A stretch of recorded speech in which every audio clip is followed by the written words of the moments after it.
मैं CS पटेल बृहन मुंबई महानगर पालिका वर्चुअल क्लास की ओर से आप सबका हार्दिक स्वागत करता हूं। बच्चों, वैश्विक महामारी के चलते इस वर्ष पठन पाठन का कार्यक्रम प्रभावित हो रहा है। ऐसे में हमारी बृहन मुंबई महानगर पालिका ने प्रत्येक विद्यार्थी तक ऑनलाइन शिक्षण पहुंचाने की व्यवस्था की है। तो आइए बच्चों शुरू करते हैं। तो बच्चों, कक्षा 9 में आज हम पढ़ेंगे राजनीति शास्त्र यानी पॉलिटिकल साइंस की बात करेंगे। तो बच्चों, स्क्रीन पर आप देख पा रहे हैं इतिहास और राजनीति शास्त्र की कक्षा 9 की पाठ पुस्तक। तो बच्चों, आज का पाठ 5वां पाठ भारत तथा अन्य देश भाग 3 की बात करेंगे। India and other countries part 3। तो बच्चों, मैं CS Patel virtual training centre MCGM Mumbai से।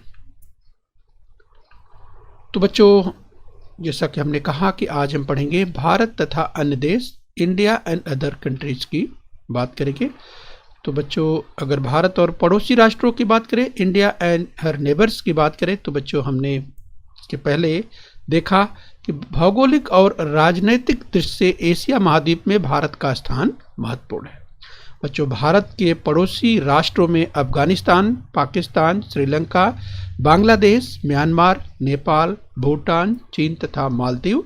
तो बच्चों, इनके बारे में हमने अध्ययन पार्ट 1 और पार्ट 2 में कर लिया है। इस बच्चों, अगर पड़ोसी राष्ट्रों की अगर बात करें तो इनके बारे में बच्चों हमने पार्ट 1 और पार्ट 2 में देख लिया है। तो बच्चों, आज इसी क्रम में हम और आगे बढ़ेंगे। आइए बच्चों आगे बढ़ते हैं।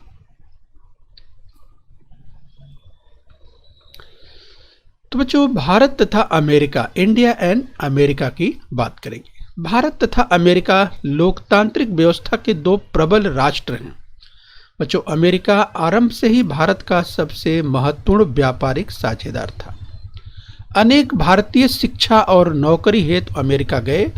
वहां के इन अनिवासी भारतीयों के कारण अमेरिका और भारत में सांस्कृतिक, सामाजिक तथा आर्थिक संबंध बढ़ते गए। तो बच्चों, अगर हम बात करें यूनाइटेड स्टेट्स ऑफ अमेरिका की यानी USA की बात करें, यूनाइटेड स्टेट्स ऑफ अमेरिका की, तो स्क्रीन पर आप देख पा रहे हैं यस USA की हम बात करें तो यस बच्चों हम देखेंगे विस्तार से भारत तथा अमेरिका के बारे में। आइए बच्चों, इसी क्रम में हम और आगे बढ़ते हैं। तो बच्चों, भारत तथा अमेरिका, इंडिया एंड अमेरिका की हम बात करें। शीत युद्ध के बाद भारत तथा अमेरिका में सुरक्षा संबंधी संबंध बड़ी मात्रा में बढ़े। बच्चों, शीत युद्ध के बाद जैसा कि बच्चों आप जानते हैं लंबे समय तक शीत युद्ध चला था और बच्चों भारत द्वारा आर्थिक उदारीकरण की नीति को स्वीकार करने के बाद धीरे धीरे भारत की आर्थिक प्रगति की गति बढ़ने लगी। बच्चों, परिणाम स्वरूप भारत और अमेरिका के बीच व्यापारिक संबंध अधिक दृढ़ हो गए। वर्ष 1998 यानी 1998 में भारत द्वारा परमाणु परीक्षण करने के बाद कुछ समय तक भारत और अमेरिका के संबंधों में तनाव का निर्माण हुआ था। तो बच्चों, हम बात कर रहे हैं 1998 की बात कर रहे हैं। इस जब भारत द्वारा परमाणु परीक्षण करने के बाद जो कुछ समय तक तनाव हुआ था अमेरिका और भारत के संबंधों में। आइए बच्चों, इस क्रम में हम और आगे बढ़ते हैं। तो बच्चों, हम अध्ययन कर रहे हैं भारत तथा अमेरिका, इंडिया एंड अमेरिका की बात कर रहे हैं। इसके बाद संबंधों में सुधार हो, इसके लिए भारत और अमेरिका के बीच बातचीत की अनेक बैठकें ली गई। कई बार चर्चाएं हुई। इन चर्चाओं द्वारा अमेरिका को यह विश्वास हो गया कि भारत परमाणु हथियारों का दायित्वपूर्ण उपयोग करेगा। इसके बाद भारत और अमेरिका के संबंधों में आमूलाग्र परिवर्तन हुआ। बच्चों, वर्ष 2005 में सुरक्षा संबंधी सहयोग का समझौता और वर्ष 2008 में हुआ परमाणु सहयोग का समझौता भारत अमेरिका के संबंधों के महत्वपूर्ण चरण है। विगत 5 वर्षों में भारत और अमेरिका के दरमियान सभी क्षेत्रों में सहयोग के संबंध निर्माण हुए। तो यहाँ पर हमें ध्यान देखना है बच्चों। चलिए इसी क्रम में हम और आगे बढ़ेंगे। तो चलिए बच्चों, इस क्रम में हम भारत और रूस की बात करेंगे, इंडिया एंड रसिया की बात करेंगे। भारत और सोवियत संघ। तो बच्चों, जब हम सोवियत संघ की बात करते हैं तो हम पूर्व सोवियत संघ की बात करें, बाद में विघटन हो, सोवियत संघ के विघटन के बाद इस अनेक राष्ट्रों का निर्माण हुआ, जिसमें हम रूस की बात करें, रूस, तो बच्चों स्क्रीन पर आप देख पा रहे हैं, यस, अगर हम बात करें भारत और रसिया की बात करें, भारत और रूस की बात करें, तो स्क्रीन पर आप देख पा रहे हैं, यस, तो यहाँ देखिए रसिया यानी रूस की बात कर रहे हैं और भारत को आप यहाँ देख पा रहे हैं। तो शीत युद्ध के काल में वर्ष 1971 में उनमें मित्रता का समझौता हुआ तथा उनमें से रक्षा संबंधी उसी प्रकार आर्थिक और तकनीकी वैज्ञानिक सहयोग को बढ़ावा मिला।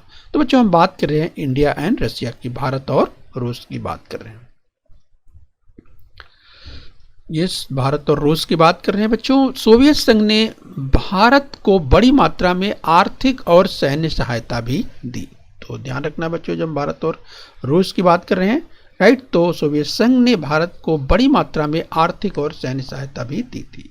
सोवियत संघ का विघटन हो जाने पर भारत ने रूस के साथ संबंध बढ़ाने का प्रयास किया। ये बच्चों सोवियत संघ का जब विघटन हुआ तो उसके बाद भारत ने रूस के साथ संबंध बढ़ाने का प्रयत्न किया। आरंभ में रूस की राजनीतिक और आर्थिक समस्याओं के कारण संबंधों में बहुत अधिक सुधार नहीं हुआ। इस बच्चों आरंभ में रूस की राजनीतिक और आर्थिक समस्याओं के कारण संबंधों में बहुत अधिक सुधार नहीं हुआ। इस बच्चों हम अध्ययन कर रहे हैं भारत और रूस की बात कर रहे हैं, इस इंडिया एंड रशिया की बात कर रहे हैं। वर्ष 1996 के बाद भारत और रूस के बीच संबंध धीरे धीरे सुधरने लगे, यानी 1996, राइट, ध्यान रखिए बच्चों, 1996 के बाद भारत और रूस के बीच संबंध धीरे धीरे सुधरने लगे। और बच्चों जैसे सैन्य सामग्री का उत्पादन, खनिज तेल उत्पाद जैसे क्षेत्रों में भारत और रूस ने संयुक्त परियोजनाएं शुरू की। तो देखा आपने बच्चों किस तरह से, चाहे सैन्य सामग्री के उत्पादन की बात करें, खनिज तेल उत्पाद की बात करें, इस जैसे क्षेत्रों में भारत और रूस ने मिल करके इस बच्चों संयुक्त परियोजनाएं शुरू की हैं। आइए इसी क्रम में हम और आगे बढ़ेंगे। भारत और यूरोपीय राष्ट्रों की बात करें, इंडिया एंड यूरोपियन नेशंस की बात करेंगे। तो बच्चों यूरोपीय राष्ट्रों और भारत के बीच व्यापारिक संबंध हैं। प्रमुख रूप से जर्मनी और फ्रांस भारत में प्रौद्योगिकी क्षेत्र में बड़ी मात्रा में निवेश करते हैं। तो राइट, तो ध्यान रखिए बच्चों, जब हम बात करते हैं यूरोपीय राष्ट्रों की, राइट, तो यहाँ पर यूरोपीय राष्ट्रों को आप देख सकते हैं जिनकी हम बात कर रहे हैं, यस। तो इस तरह से बच्चों जर्मनी और फ्रांस की अगर बात करें तो जर्मनी और फ्रांस, तो देखिए स्क्रीन पर आप देख पा रहे हैं जर्मनी की हम बात कर रहे हैं, राइट। तो प्रमुख रूप से जर्मनी, और अगर फ्रांस की बात करें तो बच्चों यहाँ पर आप देख पा रहे हैं फ्रांस। तो इस तरह से जर्मनी और फ्रांस, इन दो देशों की बात करें बच्चों तो प्रमुख रूप से जर्मनी और फ्रांस भारत में प्रौद्योगिकी क्षेत्र में बड़ी मात्रा में निवेश करते हैं। जिस बच्चों हम बात कर रहे हैं भारत और जिस यूरोपीय राष्ट्रों की बात कर रहे हैं, इंडियन एंड यूरोपियन नेशंस की बात कर रहे हैं। इसके अतिरिक्त भारत का यूरोपीय राष्ट्रों की ओर से शस्त्र निर्मित का तकनीकी ज्ञान भी मिलता है। इस बच्चों भारत को यूरोपीय राष्ट्रों की ओर से शस्त्र निर्मित की तकनीक की बात करें बच्चों, टेक्नोलॉजी की बात करें, ये तकनीकी ज्ञान भी मिलता है, ये हमें ध्यान रखना है। आइए बच्चों इसी क्रम में हम और आगे बढ़ते हैं। बच्चों हम अध्ययन कर रहे हैं भारत और यूरोपीय राष्ट्र की बात कर रहे हैं, इंडिया एंड यूरोपियन नेशंस की बात करें। अभियांत्रिकी और सूचना तकनीकी ज्ञान के क्षेत्र में भारत बड़ा निर्यात करने वाला देश है, राइट। ध्यान रखिए बच्चों, अभियांत्रिकी और सूचना तकनीकी ज्ञान के क्षेत्र में भारत बड़ा निर्यात करने वाला देश है। यूरोपीय राष्ट्रों और भारत, जिस बच्चों जब हम बात करते हैं यूरोपीय राष्ट्रों की, तो यूरोपीय राष्ट्रों और भारत की बात करें बच्चों तो यूरोपीय राष्ट्रों और भारत दोनों का ही प्रमुख उद्देश्य खुले व्यापार पर बल देना है, ये ध्यान देना है। इसके अलावा भारत और यूरोपीय राष्ट्र अनेक बातों में सहयोग की भूमिका निभाते हैं। तो यहाँ पर बच्चों कोऑपरेशन की बात हो रही है, सहयोग की बात हो रही है कि भारत और यूरोपीय राष्ट्रों में यस बच्चों ये अनेक बातों में सहयोग की भूमिका निभाई जाती है। आइए बच्चों इसी क्रम में और आगे बढ़ते हैं। भारत और यूरोपीय राष्ट्र की बात करें, इंडिया एंड यूरोपियन नेशंस की बात कर रहे हैं। जैसे बच्चों जलवायु परिवर्तन, स्वच्छ ऊर्जा, सुरक्षा उत्पादन, साइबर सुरक्षा, अनुसंधान, रेल प्रबंधन, आपात प्रबंधन, हवाई सुरक्षा तथा आतंकवाद, इन संदर्भों में अनेक समझौते किए गए हैं। तो बच्चों यहाँ पर बात हो रही है भारत और यूरोपीय राष्ट्रों के बीच में इस जलवायु परिवर्तन, स्वच्छ ऊर्जा, सुरक्षा उत्पादन तथा साइबर सुरक्षा को लेकर इस तथा रेल प्रबंधन, आपात प्रबंधन तथा हवाई सुरक्षा और आतंकवाद, इन संदर्भों में अनेक समझौते किए गए हैं भारत और यूरोपीय राष्ट्रों के बीच में। राइट, ध्यान रखना बच्चों, भारत और यूरोपीय राष्ट्रों की बात कर रहे हैं। भारत के विकास की दृष्टि से यह सहयोग अत्यंत महत्वपूर्ण है। तो बच्चों जब डेवलपमेंट की बात आती है, विकास की बात आती है, तो ये सहयोग अत्यंत महत्वपूर्ण है, इसे हमें ध्यान रखना है। आइए बच्चे इस क्रम में और आगे बढ़ेंगे। तो बच्चों हम बात करेंगे भारत और अफ्रीका महाद्वीप की बात करेंगे, India and continent of Africa. इस बच्चों भारत और अफ्रीका महाद्वीप की बात करेंगे।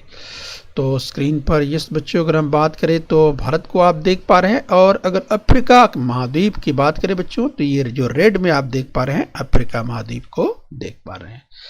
भारत और अफ्रीका महाद्वीप के सहयोग के लिए भारत ने सप्रयोजन कदम उठाए हैं। इस बच्चों अगर बात करें इस संदर्भ में तो अफ्रीका के साथ निकट के संबंध होना दोनों की दृष्टि से लाभदायी है। तो बच्चों बात हो रही है भारत और अफ्रीका महाद्वीप के संबंधों की बात हो रही है। तो अफ्रीका के साथ निकट संबंध होना दोनों की दृष्टि से लाभदायी है। अफ्रीका के अनेक देश तीव्र गति से आर्थिक उन्नति कर रहे हैं। इस बच्चों इसी क्रम में हम और आगे बढ़ेंगे। हम बात करें बच्चों भारत और अफ्रीका महाद्वीप की बात करें, India and the continent of Africa. इस बच्चों तो स्क्रीन पर आप देख पा रहे हैं, अगर भारत की बात करें और यहाँ पर बच्चों आप देख पा रहे हैं अफ्रीका महाद्वीप को आप देख पा रहे हैं। तो बच्चों भारत ने अफ्रीका में युवा वर्ग का सर्वांगीण विकास होने के लिए सहायता करने की तैयारी दिखाई है। शिक्षा, कौशल, स्वास्थ्य, विज्ञान तथा तकनीकी ज्ञान, कृषि, पर्यटन जैसे सभी क्षेत्रों में विकास होने के लिए भारत ने आर्थिक सहायता करने की, अनुदान देने की तैयारी दिखाई है। तो भारत की ऊर्जा की आवश्यकता अफ्रीका के ऊर्जा संपन्न देश, जिस बच्चों इजिप्ट, नाइजीरिया, अंगोला, सूडान पूरी कर सकते हैं। तो जो आपने देखा कि भारत किस तरह से भारत ने अफ्रीका में जो युवा वर्ग के सर्वांगीण विकास होने के लिए सहायता की अगर बात करें, तैयारी दिखाई, जैसे शिक्षा, कौशल की बात करें, स्वास्थ्य, विज्ञान, तकनीकी ज्ञान तथा कृषि, पर्यटन जैसे क्षेत्रों में विकास होने के लिए भारत ने आर्थिक सहायता करने की तथा अनुदान देने की तैयारी दिखाई है। तो ये भारत की ओर से किया गया है। तो भारत को उसके बदले में अगर बात करें तो भारत की जो आवश्यकता, ऊर्जा की आवश्यकता है, तो अफ्रीका के ऊर्जा संपन्न देशों की बात करें, जैसे बच्चों इजिप्ट, तो इजिप्ट आप स्क्रीन पर देख पा रहे हैं बच्चों। अगर जब ऊर्जा संसाधनों की बात करते हैं, ये बच्चों एनर्जी रिसोर्सेज की बात करते हैं, तो उसमें इजिप्ट की बात करें तो बच्चों ये ऊर्जा संसाधन में संपन्न देशों की बात करें तो इजिप्ट, जो स्क्रीन पर आप देख पा रहे हैं बच्चों, अफ्रीका महाद्वीप का ये देश इजिप्ट। ये इसके साथ ही बात करें नाइजीरिया, तो आप देख सकते हैं बच्चों नाइजीरिया यहाँ पे है, तो इजिप्ट, नाइजीरिया। इसके साथ ही बच्चों बात करें अंगोला की, तो स्क्रीन पर आप देख पा रहे हैं अंगोला, तथा बात करें बच्चों सूडान की, तो आप देख पा रहे हैं सूडान। तो ये अगर अफ्रीका महाद्वीप के महत्वपूर्ण ऊर्जा संपन्न राष्ट्रों की बात करें बच्चों, जिसमें इजिप्ट, नाइजीरिया, अंगोला, सूडान जो आप देख पा रहे हैं, तो ये पूरी कर सकते हैं। चलिए ध्यान रखना बच्चों, इसे परीक्षा में पूछा भी जा सकता है। राइट, चलिए हम आगे बढ़ेंगे। तो बच्चों हम भारत और अफ्रीका महाद्वीप के बारे में अध्ययन कर रहे हैं, India and the continent of Africa. Africa के साथ व्यापार बढ़ाने के लिए भारत प्रयत्नशील है। वर्ष 2015 में संपन्न हुई भारत और अफ्रीका शिखर परिषद में अफ्रीका के सभी 54 राष्ट्रों के प्रतिनिधि उपस्थित थे। राइट, तो बच्चों यहाँ पर आपने देखा कि अफ्रीका महाद्वीप के 54 राष्ट्र, जिस राष्ट्रों के प्रतिनिधि उपस्थित थे 2015 में जो भारत अफ्रीका शिखर परिषद जो हुई थी, राइट। तो यहाँ पर आपको ध्यान रखना है। इसी संदर्भ में अगर हम आगे बात करो बच्चों, तो इस परिषद में अनेक वैश्विक समस्याओं पर चर्चा की गई, जैसे जलवायु परिवर्तन। बच्चों जैसा कि आप जानते हैं, विश्व में अगर जलवायु क्लाइमेट की बात करें, जो जलवायु परिवर्तन की बात करें, तथा जो महत्वपूर्ण बिंदुओं की बात करें, जैसे आतंकवाद एक जो विश्वव्यापी समस्या है उसको लेकर के, समुद्र तस्करी इसको लेकर के, तो ये जो वैश्विक समस्याएं हैं इन पे चर्चा की गई। इस वैश्विक समस्याओं पर चर्चा हुई, जलवायु परिवर्तन, आतंकवाद, समुद्री तस्करी, इस बच्चों आदि मुद्दों पर वैश्विक जो समस्या है इन पे चर्चा हुई। यस, तो ध्यान रखना है, वर्ष 2015 में जो भारत अफ्रीका शिखर परिषद हुई थी, इस अफ्रीका महाद्वीप के 54 राष्ट्रों के प्रतिनिधि उसमें उपस्थित थे, राइट, ध्यान रखना है। आइए बच्चों इसी क्रम में हम और आगे बढ़ेंगे।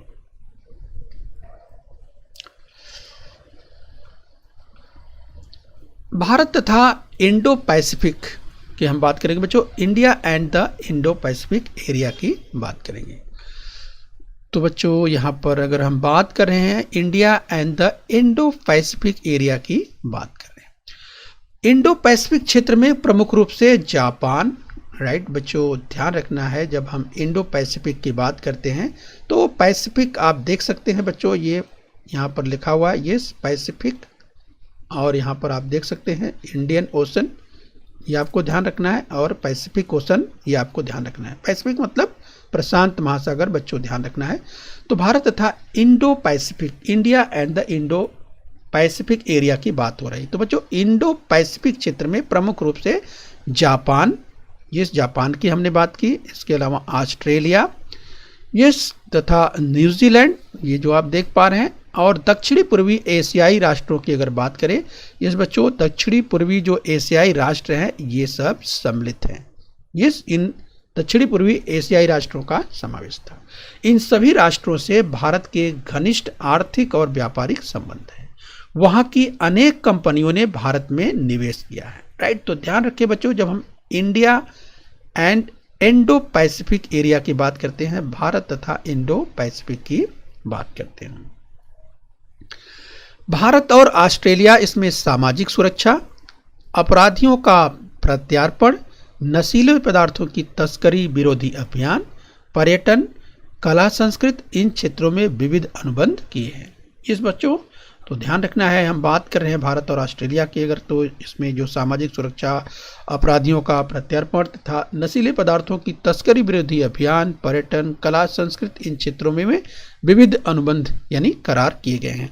तो बुनियादी सुविधा, आर्थिक सहयोग, संरक्षण, सूचना प्रौद्योगिकी, परमाणु ऊर्जा और रेल जैसे अनेक क्षेत्रों के विकास के लिए जापान भारत को सहयोग कर रहा है, राइट। ध्यान रखना कि जापान किस तरह से विविध क्षेत्रों की अगर बात करें, तो चाहे हम बुनियादी सुविधाओं की बात करें, आर्थिक सहयोग की बात करें, ये संरक्षण, सूचना प्रौद्योगिकी, परमाणु ऊर्जा और रेल जैसे अनेक क्षेत्रों में विकास के लिए जापान इस भारत को सहयोग दे रहा है।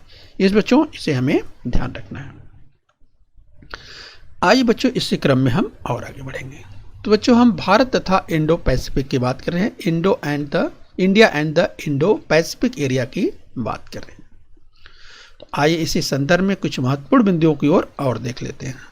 बच्चों जापान ने भारत को सागरीय क्षेत्र के विकास और सुरक्षा के लिए आर्थिक और तकनीकी सहायता देना स्वीकार किया है। इस बच्चों अगर हम बात करें सागरीय क्षेत्र की, तो सागरीय क्षेत्र के विकास तथा सुरक्षा के लिए, इस बच्चों सुरक्षा के लिए आर्थिक और तकनीकी सहायता देना स्वीकार किया गया है। इस भारत के जापान के द्वारा दोनों देशों के तट रक्षक दल, इस बच्चों जो कोस्ट गार्ड की बात करते हैं, तो दोनों देशों के तट रक्षक दल और नौसेना में संयुक्त अभ्यास होता है। तो बच्चों हम बात कर रहे हैं यहाँ पर भारत और जापान के, जिस बच्चों चाहे कोस्ट गार्ड यानी तट रक्षक जो दल होते हैं उनकी बात करें, या जो इंडियन नेवी है, नौसेना है, उसके द्वारा दोनों देशों के द्वारा संयुक्त अभ्यास किया जाता है। तो ये हमें ध्यान रखना है। आइए बच्चों इसी क्रम में हम और आगे बढ़ते हैं।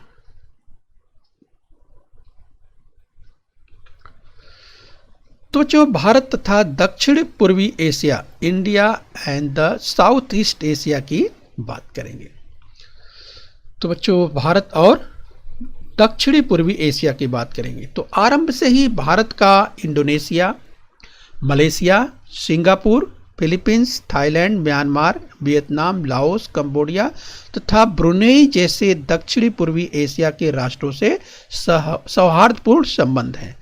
तो बच्चों ये सभी हमने चर्चा की कि भारत का जो संबंध है सौहार्दपूर्ण इन राष्ट्रों के साथ, ये भारत की अगर हम बात करें तो भारत के ये दक्षिणी पूर्वी Asia, India and the south east Asia. तो साउथ ईस्ट एशिया के देशों की बात करें बच्चों, तो हम बात करें इंडोनेशिया, बच्चों चाहे हम इंडोनेशिया की बात करें तो इंडोनेशिया की अगर बात करें, या मलेशिया की बात करें, या बच्चों हम बात करें सिंगापुर की, सिंगापुर की बात करें, या बच्चों बात करें वियतनाम की, तो वियतनाम की बात करें।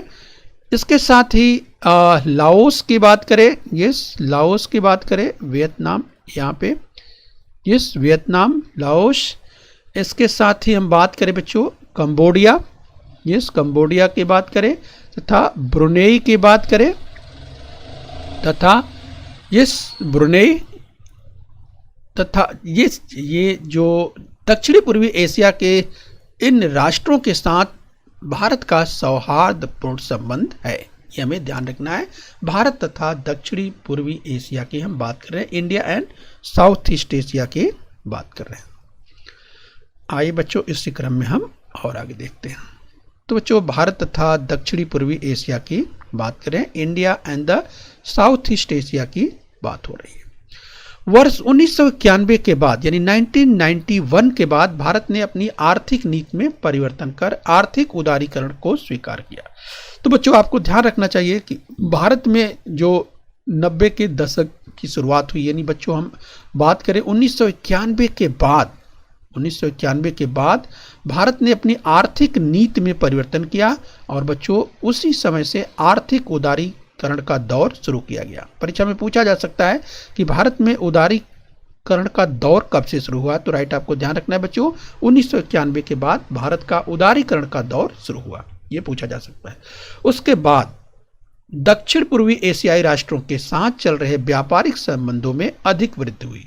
दक्षिण पूर्व एशियाई राष्ट्रों से व्यापार बढ़ाने की यह नीति पूर्व की ओर देखो यानी लुक ईस्ट इस नाम से पहचानी जाती है, राइट। तो यहाँ पर बात हो रही बच्चों ये दक्षिणी पूर्वी एशिया के इन तमाम देशों की बात हो रही है, पूर्व की ओर देखने की बात हो रही है यानी लुक ईस्ट। बच्चों यह नीति जो है पूर्व की ओर देखो लुक ईस्ट इस नाम से जानी जाती है। वर्ष 2014 के बाद यह नीति अधिक सक्रिय की गई।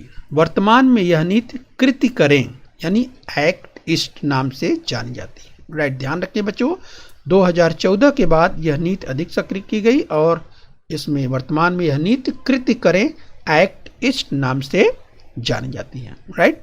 ध्यान रखना है, बात करें बच्चों साउथ ईस्ट एशिया की बात कर रहे हैं, दक्षिण पूर्वी एशियाई देशों की बात कर रहे हैं। आइए बच्चों इसी क्रम में हम और आगे बढ़ें। बच्चों भारत और पश्चिमी एशिया की बात करेंगे, इंडिया एंड वेस्ट एशिया की बात करें तो पश्चिम एशिया के देश प्रमुख रूप से तेल तथा प्राकृतिक गैस की आपूर्ति करने वाले देश हैं। भारत के पश्चिम एशियाई राष्ट्रों से पारंपरिक संबंध है। भारत पश्चिम एशियाई राष्ट्रों से प्राप्त होने वाले तेल पर निर्भर है, राइट। तो यहाँ पे आपको ध्यान रखना है बच्चों क्योंकि भारत जो पश्चिम एशियाई यानी वेस्ट एशिया की बात करें बच्चों तो जिसमें अगर हम बात करें ईरान की बात करें या बच्चों हम बात करें बहरीन की बात करें, ये छोटे छोटे देश है लेकिन बच्चों तेल की दृष्टिकोण से बहुत ही ये संपन्न है। चाहे हम बात करें कुवैत की, चाहे हम कुवैत की बात करें या बच्चों हम बात करें सऊदी अरब की या संयुक्त अरब अमीरात की बात करें, राइट। तो संयुक्त अरब अमीरात की बात करें तो इन राष्ट्रों की ओर से भारत तेल का आयात करता है। ध्यान रखना है बच्चों भारत को तेल जो है यहाँ से आता है, अर्थात भारत जो है इंपोर्ट करता है, मंगाता है। तो कृषि के लिए हमें आधुनिक तकनीकी ज्ञान इजराइल से मिलता है। राइट, ये हमें ध्यान रखना है कि जो अब हम बात करते हैं कृषि के लिए हमें आधुनिक तकनीकी का ज्ञान जो है वो इजराइल से मिलता है। आगे हम देखने वाले हैं इसी के संदर्भ में। तो बच्चों हम बात कर रहे हैं भारत और पश्चिम Asia, India and west Asia की बात कर रहे हैं इस बच्चों। तो उसी प्रकार हम इजराइल की जो बात करें बच्चों, स्क्रीन पर आप देख पा रहे हैं यहाँ इजराइल। उसी प्रकार रक्षा संबंधी आधुनिक सामग्री भी इजराइल से प्राप्त होती है। राइट, तो यहाँ पर आप देख सकते हैं हम इजराइल की बात कर रहे हैं। राइट, तो ये जो आप देख पा रहे हैं छोटा सा देश इजराइल, ये उसी प्रकार रक्षा संबंधी आधुनिक सामग्री भी इजराइल से प्राप्त होती है। इसके अतिरिक्त नौकरी व्यवसाय के लिए अनेक भारतीय वहाँ रहते हैं। अपनी आर्थिक व्यवस्था में उनका भी योगदान महत्वपूर्ण है। सभी राष्ट्रों से मित्रतापूर्ण संबंध रखना और अपने साथ अन्य राष्ट्रों का भी विकास हो, इसके लिए एक दूसरे की सहायता करना भारत की विदेश नीति का प्रमुख उद्देश्य है। तो बच्चों जब बात इंडियन फॉरेन पॉलिसी की बात आती है, यानी भारत की जो विदेश नीति है उसकी बात आती है, तो भारत की विदेश नीति के संदर्भ में सभी राष्ट्रों से मित्रतापूर्ण संबंध रखना और अपने साथ अन्य राष्ट्रों का भी विकास हो, इसके लिए एक दूसरे की सहायता करना भारत की विदेश नीति का प्रमुख उद्देश्य है। ये हमें ध्यान रखना है। आइए बच्चों इस क्रम में और आगे बढ़ लेते हैं। यस, हम बात करेंगे बच्चों। तो हमने यहाँ पे भारत और विश्व के महत्वपूर्ण देशों के संबंधों की इस बच्चों हमने संक्षेप में समीक्षा की। इस बच्चों अगर हम बात करें तो हमने भारत तथा अमेरिका के बीच में, इसके साथ ही भारत और रूस के बीच में, तथा बच्चों भारत और यूरोपीय राष्ट्रों के बीच, भारत और अफ्रीका महाद्वीप के राष्ट्रों के बीच, भारत तथा इंडो पैसिफिक, भारत तथा दक्षिणी पूर्वी एशिया के देशों के संदर्भ में, भारत और पश्चिमी एशिया के देशों के संदर्भ में बच्चों आज हमने भारत की देखा। हमने भारत और विश्व के जो महत्वपूर्ण देशों के संबंधों की हमने संक्षेप में समीक्षा की। तो बच्चों अगले अध्याय की बात करें तो अगले अध्याय में, अगले पाठ में हम कुछ अन्य महत्वपूर्ण अंतर्राष्ट्रीय अथवा वैश्विक समस्याओं का अध्ययन करने वाले हैं अगले पाठ में। ओके बच्चों, तो हम उम्मीद करते हैं बच्चों कि आपने इस पाठ को अच्छे से यहाँ तक समझ लिया है। तो आइए बच्चों अब हम अभ्यास कर लेते हैं। तो चलिए बच्चों ध्यान से देखें, आपके सामने स्क्रीन पर एक कथन है, आप ध्यान से देखें, बताइए कथन सत्य है या असत्य। और बच्चों यदि कथन असत्य हो तो उसे सत्य करके लिखना है। तो चलिए पहला कथन है, वर्ष 1998 में भारत द्वारा परमाणु परीक्षण करने के बाद कुछ समय तक भारत और अमेरिका के संबंधों में तनाव निर्माण हुआ था। याद कीजिए बच्चों, इसकी हमने चर्चा की थी। फिर से सुनिए, वर्ष 1998 में भारत द्वारा परमाणु परीक्षण करने के बाद कुछ समय तक भारत और अमेरिका के संबंधों में तनाव निर्माण हुआ था। तो क्या ये कथन सत्य है? मुझे लगता है आपको आसानी से याद आ गया होगा। तो चलिए बच्चों अपना उत्तर टैली करिए। यस, ये कथन बिल्कुल सत्य है। आइए बच्चों इसी क्रम में हम और आगे बढ़ लेते हैं। तो बच्चों दूसरा कथन ध्यान से देखिए, ये कथन पहचानिए सत्य है या असत्य। वर्ष 1961 के बाद भारत ने अपनी आर्थिक नीति में परिवर्तन कर आर्थिक उदारीकरण को स्वीकार किया। तो बच्चों याद कीजिए, क्या यह कथन सत्य है? याद कीजिए बच्चों, वर्ष 1961 के बाद भारत ने अपनी आर्थिक नीति में परिवर्तन कर आर्थिक उदारीकरण को स्वीकार किया। तो क्या यह कथन सत्य है? 1961 के बाद यहाँ पर कहा जा रहा है इस कथन में, तो क्या इससे आप सहमत हैं? यह कथन सत्य है या असत्य? तो तमाम बच्चों ने समझ लिया होगा। बच्चों इस पे काफ़ी फोकस हमने किया था। तो चलिए अपना उत्तर मिलाइए। यस बच्चों, ये कथन असत्य है, यानी गलत है। तो बच्चों अगर कथन असत्य है तो इसे सत्य करके लिखना है। तो बच्चों आपको याद आ रहा होगा कि सत्य करके आप लिखेंगे बच्चों। यस, आपको याद आ रहा होगा कि वर्ष 1991 में इस बच्चों हमने चर्चा की थी। याद कीजिए, हमने 90 के दशक की बात की थी। इस बच्चों 1991 वर्ष 1991 के बाद भारत ने अपनी आर्थिक नीति में परिवर्तन कर आर्थिक उदारीकरण को स्वीकार किया। ये हमें ध्यान रखना है। तो चलिए हम उम्मीद करते हैं बच्चों ये आपने समझ लिया है। आइए बच्चों इसी क्रम में और आगे बढ़ लेते हैं। तो ध्यान से देखिए बच्चों, एक कथन और स्क्रीन पर है। ईरान, बहरीन, कुवैत, सऊदी अरब, संयुक्त अरब अमीरात, इन राष्ट्रों की ओर से भारत तेल का आयात करता है यानी इंपोर्ट करता है। तो बच्चों क्या ये कथन सत्य है? याद कीजिए, ईरान, बहरीन, कुवैत, सऊदी अरब, संयुक्त अरब अमीरात, इन राष्ट्रों की ओर से भारत तेल का आयात करता है। आयात करना मतलब बच्चों मंगाना यानी इंपोर्ट करना। जो हम मंगाते हैं उसे इंपोर्ट कहते हैं और जो हम भेजते हैं कहीं उसे एक्सपोर्ट यानी निर्यात कहते हैं। तो भारत आयात करता है तेल का, हमने चर्चा की, तो आपको याद आ गया होगा। तो चलिए बताइए आपका उत्तर क्या है, ये कथन सत्य है या असत्य? मुझे लगता है आपने पहचान लिया होगा, राइट। तो चलिए अपना उत्तर टैली कर लीजिए। तो ये कथन बिल्कुल सत्य है। आइए बच्चों इस क्रम में और आगे बढ़ लेते हैं।